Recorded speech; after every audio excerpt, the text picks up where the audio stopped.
Hello and welcome to Conversations. I'm Robin Torres, your host, and our guest today is Miss Angela Bates. Angela is a nationally noted African-American Western historian on her hometown of historic Nicodemus, Kansas. She's also the recipient of a 2005 Lifetime Achievement Award for her dedication, passion, and the many long years of working with Congress and the National Park Services to establish Nicodemus as a National Historic Site. Nicodemus was established in 1877 and is the oldest and only remaining all African-American Western town established by former slaves. It starts as a national symbol of the spirit and determination of African Americans and their experience and settlement in the West. Thank you, Angela, for being with us today. Thank you for having me. Your presentation today was very impressive, and your knowledge and extensive research on the town of Nicodemus itself was breathtaking. Wow. Tell me how you got started, and I know that you are from Nicodemus, but you moved away from there. Well, the way I got started with research and the passion of the history of Nicodemus, well, it really started when I was a child. My parents left Nicodemus when I was about 5, and we moved to Southern California. And then we'd come home, and home is Nicodemus, every summer for the big Emancipation celebration. And we spend a couple of weeks in Nicodemus, and all my family on my mother's side as well as my dad's side are from Nicodemus. So growing up in Southern California in Pasadena, and then being able to spend 2 weeks in the country at home in Nicodemus was absolutely fun. And so when I became an adult, I always said, my brother and I were the country bumpkins of the family. We always said that we wanted to live in Nicodemus. We wanted to be the ones that moved back to Nicodemus. And it took me quite a few years to get back, but I finally did in 1989. And when I came back in 89, I started the Nicodemus Historical Society, and the whole purpose was to collect and preserve the remaining history of Nicodemus, whatever the families had. So I started collecting photographs and documents and all kinds of things. What made you start this? I mean, what got you so interested in your history? It's like in my first children's book where I talk about the whole passion for the West. And coming from a little all-black town, but living in Pasadena, having that as a contrast, and knowing that during that time period, Westerns were the big thing that you watched on TV. Right. And I loved, to watch The Virginian. But it always was puzzling to me that you'd watch the Westerns and you would never see any black people. But coming from Nicodemus, which was an all-black Western town, I knew what they were depicting on television wasn't really true. And so, I wanted to know how it all started. And so as a kid, I just was constantly curious about the stories. I knew there were cowboys. I knew there were Buffalo Soldiers in the family. So as an adult, when it really started to mature in my mind, I decided to really make it, take the energy and the effort to try to organize the Historical Society and collect the history so the real history could be told. So tell us, how did Nicodemus get started? Well, as I was saying today, the push for the African American out of the South were basically the Jim Crow laws and the violence and all of the fear that was rampant, after the Civil War and the Reconstruction years. And the pull really was the land and homesteading. So people had an opportunity to experience true freedom in the West and create their own all-black towns. But the catalysts that brought them out really were people that were like town speculators. And in the case of Nicodemus, there were 5 ministers and a white man who was a town speculator. They created the Nicodemus Town Company, platted the town on the north side of the Solomon River out in western Kansas, which is Graham County is the actual county where Nicodemus is located, about 45 minutes northwest of Hays, so that's generally the area. So they created the Nicodemus Town Company and said, why don't we go back home, and home was Kentucky, to solicit people to come out and actually settle in the town. So these ministers and the other guy, they were actually from Kentucky? Yes. But they lived in Kansas? Correct. They had already migrated out and were living in the Topeka area. And W.H. Smith, who was a black man, one of the ministers, he had homesteaded out in Graham County. And so when he met town speculator W.R. Hill, who was a white man, who was really responsible for parts of Wichita and Hutchinson, getting people to settle there, they went into partnership together. Okay. And then they went to Topeka, and that's where they met with the other ministers, and then they created the Nicodemus Town Company. Then they went back home to Kentucky. Okay. To the central bluegrass area, to Scott County and Fayette County, Lexington and Georgetown area, and they went to the churches and solicited people to come out. They said, why stay here in the South and basically sharecrop when you can move to the West and become homesteaders? And so about 350 people actually decided to move out. Now, as they, was it easy to get them to move? I think there were probably a whole lot more people that wanted to come than actually did. But I believe there were many people that were infirmed, couldn't afford the trip out, wanted to go but couldn't. Now, when you say afford the trip out, what did they have to pay? Well, they had to pay about $9 to catch the train out. That was a lot of money back then. Yeah, it was. And then, to get there. So I think the thing that it cost more than anything was courage. I think it cost them, they had to have courage. They had to have a strong faith and belief in God, that they were going to be all right and they were going to be able to handle whatever the unknown was going to, they were going to experience. In your presentation today, I was also impressed by the analogy you made when they became free or emancipated after the Civil War. They didn't know what was in the future for them. They had no idea of how to get from town to town. A lot of the slaves. What happens is most people, like I said, we have these stereotypical images in our mind about what slavery must have been like. And it's based on images that we've seen, blacks being hung, blacks that were endured slavery, actually picking cotton, working from sunup to sundown. And some of that and all of that is true in some places, but slavery looked different from one geographic area to the next. And I didn't find that out until I started really uncovering the slave experience in Kentucky. And they didn't grow cotton in Kentucky. That was not the crop. The crop was hemp. And they had... It was, I'm sorry? Hemp. Okay. And they actually grew hemp so they could make rope. So they had rope factories there, and then they did grow tobacco.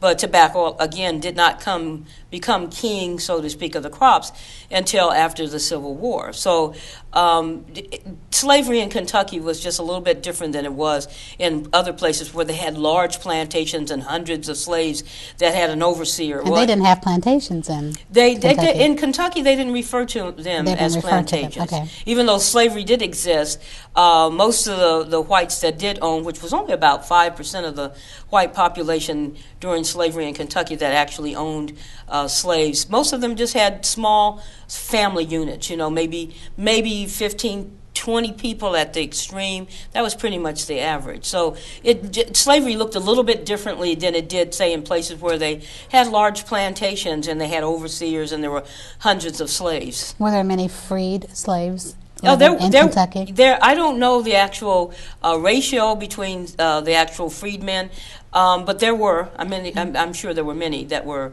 free. But just because you were a freed man during slavery, that didn't secure anything. Okay. And because a lot of people will say, well, if someone had slaves and they loved them so much or liked them so much, why didn't they free them? Just because you were free didn't secure anything. Okay. Even people that were free would get kidnapped and sold back into slavery. Yeah, back into slavery. Mm-hmm. So sometimes to have a master that was good to you was a good thing. And you didn't have to worry about someone selling you further south or abusing you or whatever. But it looked differently from one place to the next. Okay. But, what you were alluding to is the whole concept of if you were a slave and you were, say, stuck on 160 acres, that's something that most people can relate to here in Kansas, 160 acres. If you were a slave on a 160-acre plantation your entire life, you never had a chance to leave, and then now you're told that you're free. Where are you going to go? And the whole concept of the freedom, how are you going to experience that when the Jim Crow laws came into existence almost immediately to re-enslave you? So the whole concept of, yeah, I've got my freedom, and so I'm going to experience it. It was kind of hard to experience it in an environment where it was so hostile, and then they had to almost be re-enslaved with the Jim Crow laws. Right. We're going to come back to all of this when we take a break, and we'll be right back with Angela Bates. There's a saying, do what you love, love what you do. At Kansas City, Kansas Community College Technical Education Center, you can choose from 20 technical programs, affordable programs designed to prepare you for high-demand jobs. You can be prepared for the job you love in 1 year or less. Visit us online at kckcc.edu or call today about the wide variety of technical education programs offered at the Technical Education Center at 2220 North 59th Street, phone 627-4100. Just like the Air Force Thunderbird pilot I flew with, I have to make split-second decisions as a top fuel driver. Hi, I'm Brandon Bernstein, driver for Kenny Bernstein's 2010 Copart Lucas Oil Top Fuel Dragster. To make it in the NHRA, I've had to work hard, stay focused, and make smart decisions along the way. To reach your goals, you need to think straight, stay on track, and give your very best effort in everything you do. Make the right choices today and be ready for the challenges tomorrow. This message brought to you by the U.S. Air Force.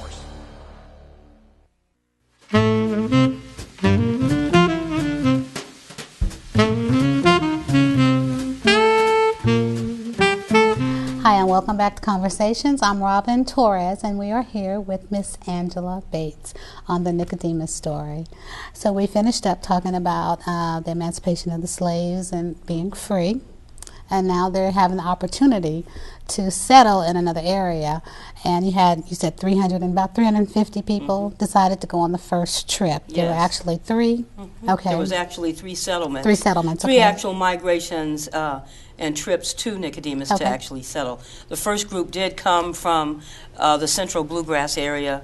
They came from the Lexington and Georgetown area and all the little towns in and around there. And they went to the churches to promote coming to Kansas. Now they went to the churches because? Yes. They went to the churches because of the Jim Crow laws. Like I said, even though African Americans were free, the whole concept of freedom was obviously new, and how were they going to experience that freedom, and what did that really mean?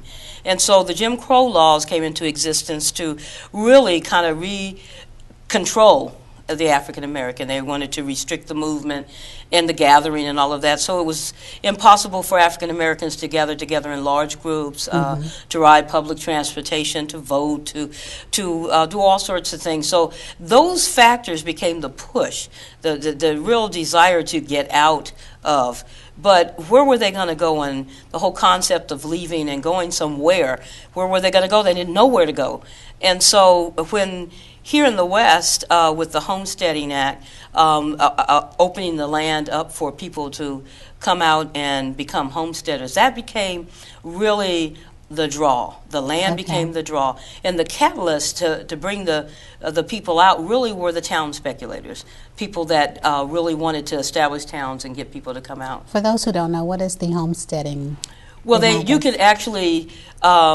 after they subdued the Native Americans and forced them on to reservations and opened all the land up for people to come and settle, if you wanted to come and stake a claim on 160 acres, you could do so. All you had to do was live there for 5 years.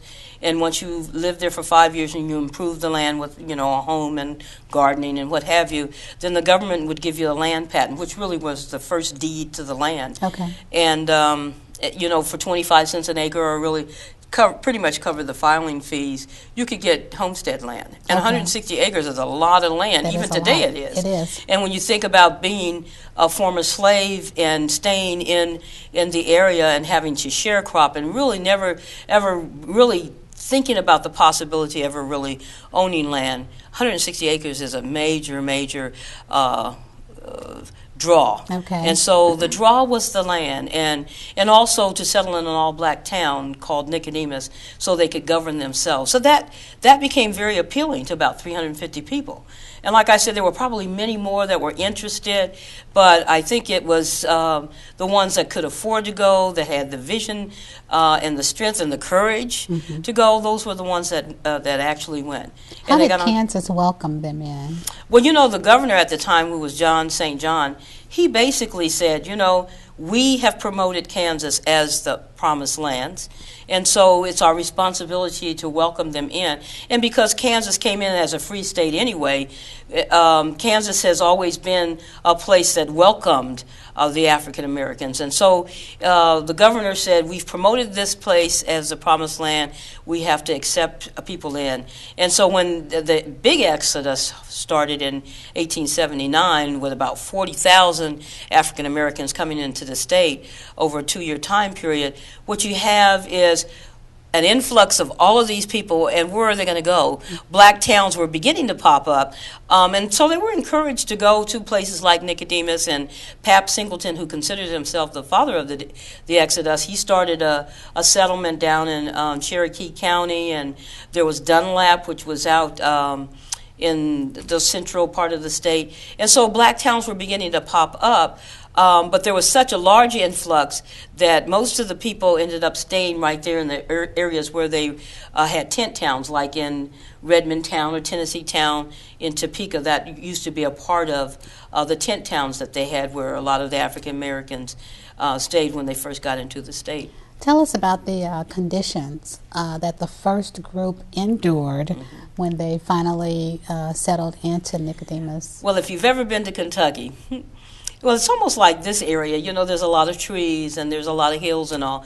But during that time period, things were very, very lush. And so coming out of that environment and then coming to western Kansas on the high plains of Kansas, which was actually called the Great American Desert. And, you know, you don't have to go too far west of Topeka to really see how everything kind of opens up right there at the Flint Hills. Right. But once they got out onto the high plains of Kansas, what they saw and experienced was, you know, prairie forever. And even though it wasn't flat and there are no trees, they could really see, you know. And so it was so drastically different than it was in Kentucky. But once they got on the town site, one cousin who came with the second group said she looked with all her eyes and she still couldn't see Nicodemus. And when they finally got on that town site, where puffs of smoke were coming out of the ground and people were living in the dugouts, she was really just totally dismayed and actually sat down and started crying. And part of that second group turned around and went back to Ellis, which was the train terminus at that point. You know, they would take the train from central Bluegrass all the way up to Cincinnati and get on trains there that take them all the way west of Hayes, about 16 miles, to a town called Ellis. And they got off the train there, but still they had a 2-day walk. And there were no roads. So 2-day walk to Nicodemus. They walked to Nicodemus from Ellis. And when they got there, people that had gotten out there early were living in holes in the ground. They were living in dugouts. And Tell me about the dugouts. I've seen a picture of it, and it doesn't look too comfortable. Well, I'm sure it was a shock to them also, right. Because at least during slavery they lived in cabins, you know, made out of logs or stone. Right. But here they had to live in dugouts. And dugouts were basically about 14 feet long and wide and about 6 feet deep in the ground. And hopefully you could find an area that was an embankment or a hill that you could build back into and down, so to speak. Okay. So basically it was very primitive, very, very primitive.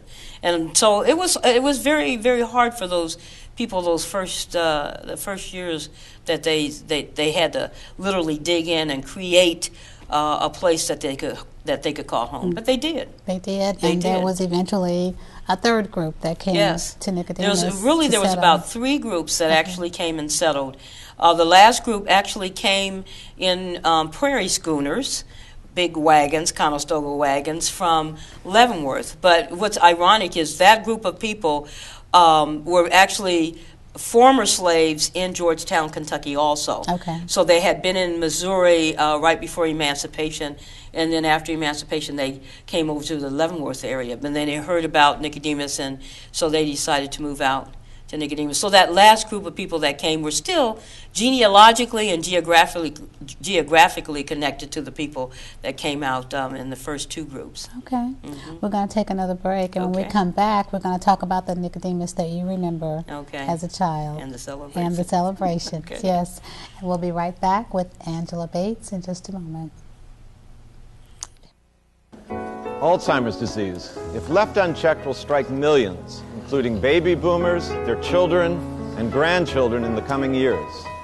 As a scientist studying Alzheimer's disease for the American Health Assistance Foundation, I'm well aware that continued research is our only hope for finding a cure. Call 1-800-437-2423 or visit ahaf.org for free publications on Alzheimer's. Learn what you can do to help battle this deadly disease. Every day, thousands of people are diagnosed with macular degeneration, a disabling eye disease that leads to severe vision loss. As a scientist conducting research for the American Health Assistance Foundation, I want you to know that there is hope that a cure and new treatments for macular degeneration will soon be found, but only if we can continue our groundbreaking research. Learn about my research. Call 1-800-437-2423 or visit ahaf.org for free publications on eye disease.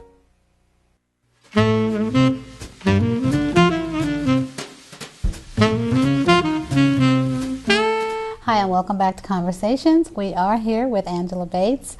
We're talking about Nicodemus, Kansas. Now, let me ask you about the Nicodemus that you remember when coming home, I want to say, from Pasadena, California. Yes, the Nicodemus that I remember.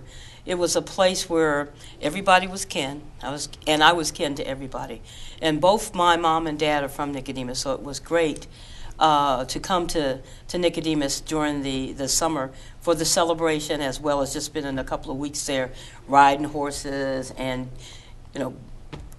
getting chicken eggs and helping to milk cows and all that kind of stuff. So it was a great experience as a child, having that contrast between the urban environment and the Nicodemus and it being our hometown. You have some very, some national historic buildings there that are still standing today. One is the schoolhouse, and the other is the AME Church, and I forgot the other one. The schoolhouse was, it also had the post office. Is that correct? No, there's 5 buildings that are historic that are remaining in Nicodemus. The one-room school, yes, that was the first school that was opened in Graham County. We have the St. Francis Hotel and Post Office. Okay. And 2 churches, the AME Church and the Baptist Church, and then the Township Hall. Those 5 buildings make up Nicodemus National Historic Site. And we became a unit of the National Park Service in 1996. It was signed off by Bill Clinton. And Nicodemus really represents for our nation as a national park, the only remaining all-black town west of the Mississippi that was started at the end of Reconstruction. So we represent the African-American experience in the West and what African-Americans did with their freedom as they moved west and created their own all-black towns. Now, at the height of Nicodemus, what was the population? Close to 600 people. Close to 600 people. And today? And right now there's only about 15, 16 people. Okay. Yeah, that's about all that's on the town site. But then there's about 100 of us that live in and around the area. Okay. Now, there's a celebration. The Emancipation Celebration, you called it earlier. Yes. And it's changed its name. But tell us about that celebration. Well, August the 1st was the day they selected for the celebration. That was the date that the slaves in the West Indies were emancipated, and was also coincided with the Colored People's Fair that they used to have in Kentucky during slavery. It was always that first weekend in August. So they started having the celebration in 1878, that first year, and we've been having them ever since. And this year will be the 135th. And it will be July the 27th, 28th, and 29th. It's always open to the general public, and it's a great time to come and see Nicodemus. So what do you do at the celebration? Well, at the celebration, it's usually a 3-day event. Saturday is a big day. Friday, we usually have a day where everybody's coming in. There's usually a little reception where people can, get something to eat and drink, light. Families are just kind of getting together, seeing each other they haven't seen in a year. But Saturday's the big day. It starts out with a pancake feed. The women, we get together and have a what we call well, it's women getting together and watching the sunrise. They have the pancake feed, and then around 11 o'clock they have a parade. We have a program that usually starts around noon, and usually there's a talent show, fashion show of descendants, and then of course we always have music. We usually have a little jazz thing going on, and there's food vendors, and then at night we party until the wee hours of the morning. Okay. And then we have a gospel extravaganza also, and then Sunday is when we have church, and that kind of culminates the event. Okay. Now, prior to the event, and I'm you know, families from all over that come back to the celebration, you all have a special connection because you have so many families that are from Nicodemus, which is there's hundreds and hundreds of us all over the United States, and we have our roots there. So the family of Nicodemus is huge, and so every year people come back from all over. We're like homing pigeons, as one of my cousins says. We come back and we reconnect, and so we have extended multiple families, and there's always family reunions going on. So, but then the general public is invited because it is a public event. So there's always hundreds of people there. You have some pretty famous people from Nicodemus. Oh, yeah. Just Buffalo Soldier. Buffalo Soldier, Sam Garland. That's right. And several Buffalo Soldiers that were in the family. But there were a lot of athletes that have come out of Nicodemus. Obviously, one that a lot of people know now is Verl Schweitzer, who's at K-State. Right. He integrated the Green Bay Packers. Gale Sayers has his roots in Nicodemus. Marvin Schweitzer played for the Buffalo Bills. That's Verl Schweitzer's nephew. Gerald Wilhite, who played for the Denver Broncos. We just have a number of athletes that have come out of Nicodemus. It's just phenomenal. And other greats, It is phenomenal. Earlier at lunch today, we were talking about the cemetery. Yes. And Leota Marks was talking about how moving it was to be in the cemetery, and I forgot the name. Was it the Sam Garland? She was there to see her grandfather, a great grandfather, Sam Garland. Okay. And he's is buried out at one of the cemeteries called the Samuel Cemetery. The Samuels. Okay. Yes. That must be, amazing to sit there and just kind of see your history right there. Yes. There's Buffalo Soldiers buried in there. There's Civil War veterans. These people that started Nicodemus had an amazing historical past in slavery. So yeah. We also talked about, and this is my final question. We also talked about visiting Nicodemus today. For me or anyone else out there who would like to visit, and the peace and quiet. Yes. That it just brings the night and during the day. Yes. Tell me about that. Because living in the city all my life. Yes. Well, it's such a drastic contrast. You don't realize how much noise that you guys are exposed to living in the city all the time. And when you're out there, all you hear is the wind. And at night, the sky is unbelievable. You get a chance to see the Milky Way. You don't have the lights refracting the light and disturbing the atmosphere where you can't see where you can't see the stars. Out there, you can just see, and it's just beautiful. And if anyone's interested in coming, you can come anytime. Other than the celebration, you can contact the Nicodemus Historical Society or the National Park Service, and they can get you in touch with me personally, and I'll make sure that you have a tour. We have a tour. Yes. Is the hotel there still open? No, as a matter of fact, hopefully one of these days we'll have a bed and breakfast there, or the hotel and the post office. But you can stay in the surrounding area. Okay. There's several little towns that have motels, or you can stay in Hayes. Okay. Thank you, Angela, for being here with us today. I really appreciate this interview, and I appreciate all the information that you have given us on Nicodemus that we did not know before. Well, everyone's invited to come out and see. You need to see this national treasure. We do. Please come see Nicodemus, Kansas, and thank you for being with us today on Conversations. We'll see you next time. Thank you so much.